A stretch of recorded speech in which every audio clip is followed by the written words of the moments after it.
Huwag ka bang barurong, ma'am? You do not know me from Adam.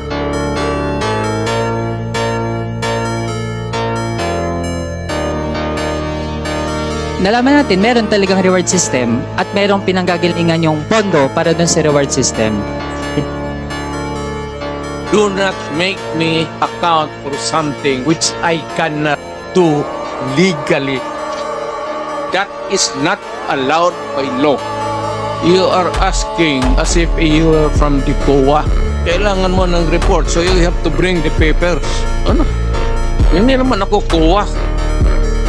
Ako po kasi nagtatanong dahil ako po ay pinapapatay ni dating Pangulong Duterte. Kung pinapatay kita, bakit buhay ka pa ngayon? Successful po ba ang war on drugs ninyo? Successful, ma'am. Na-minimize yung drugs. You cannot entirely eradicate drugs because pang hanap buhay yan eh. Mr. President, you are surrounded by, I believe, 4 lawyers. Hindi ko na kailangan, ma'am. Because you are a lawyer I yourself. can take of myself. I can take care of Yes. myself. Magtanong na kayo na magtanong. Ano? Pag sinabi kong campaign against drug, you do it as a police officer.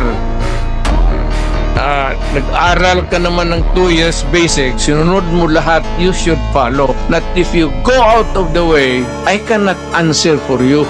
Where do you draw the line of your responsibility in this war on drugs? Because guilt is personal. Yes, it's very personal. You're a lawyer? Yes, Mr. President. I will talk slower. Panyero, you talk slower. Okay.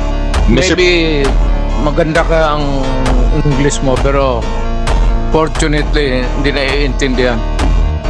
Sa mga kongresista na kaalyado ng mga NPA, mahaya naman tayo sa topic ng pagpatay dahil kayo mismo, hindi kayo nagsasalita sa pagpatay ng NPA sa mga pulis, sundalo at mamayang Pilipino. Sa NPA, nire-recruit ang mga kabataan para pabagsakin ang gobyerno at pumatay ng mga pulis, sundalo at tropa ng gobyerno. Salamat, ma'am, Mr. Chair. Bawal po pumalakpak dito. Kung gusto niyo pumalakpak, doon kayo sa labas. Maaari ba?